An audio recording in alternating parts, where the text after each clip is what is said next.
Hello hi सांग मैंने जय जगन्नाथ।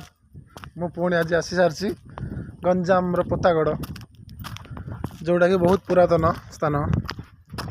तो मुझे आपण मैंने देखुची पोतागढ़ केमिका पुराना बहुत चर्चित स्थान भाग परिचित अच्छी। देखो देखो सांग मैंने आम पोतागढ़ जो राणी माँ मैंने ये रोते से समय घर मान केमी निजे तैयारी कर रोते देखो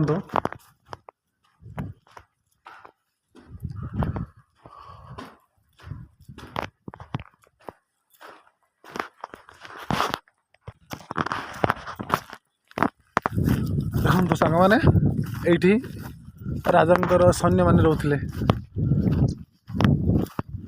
जिते कलिंग युद्ध है से समय ये गंजाम राजा रोते ये सैन्य मान रोते देखो देखो मुझे आपको पूरा रिविल कर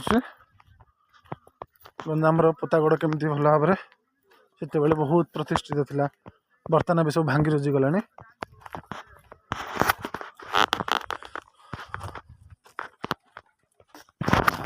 आ देखो सांग मैंने पोतागढ़ केमी देखो सांग मैंने पोतागढ़ ये गोटे कूह अच्छी पुरातन काल ये कूहरे जिते राजा मान रोते ये कूहरे मीठा पानी होता ये कूल खारी पानी समुद्र पानी रहीकि नदी नदी समुद्र लगे कूहर मीठा पानी आप पीले जानीपारे।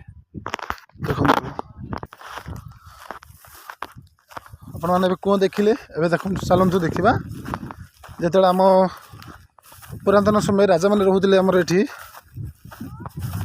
जो राजा हाथी घोड़ा राणी समस्त सैन्य मान समस्ते जो गुंफा को चल जाना आम चलतु से गुंफा को जीवा देखा केते बड़ गुंफा थिला और राजा मान केमी चल जाए चलतु देखा।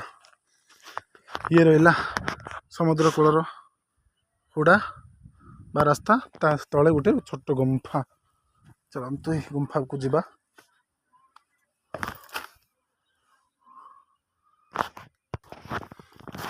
देखो सांग मैंने ये गुंफा भीतर को जाई होनी कहीं पूरा अंधार हो जाए तो से मो बाहर बाहर चल जाऊँ फेरी जाऊँ।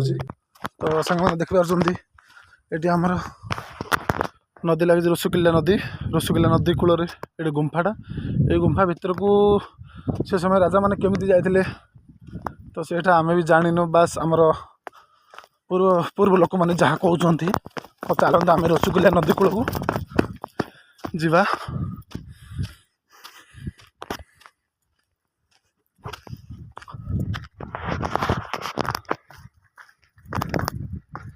तो सांग मैंने देखिपारे रसुकिल्ला नदी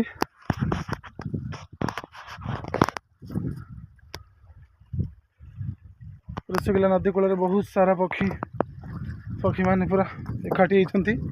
तो चलतु पोतागढ़ निकटवर्ती रसुकिल्ला नदी को आपण मानक देखा देखु देखु पक्षी मैंने पूरा उड़ी जाऊँच विभिन्न देशरू विभिन्न प्रकार पक्षी मैंने उड़ी आसुँच। देखो मैं आपको जूम कर देखा।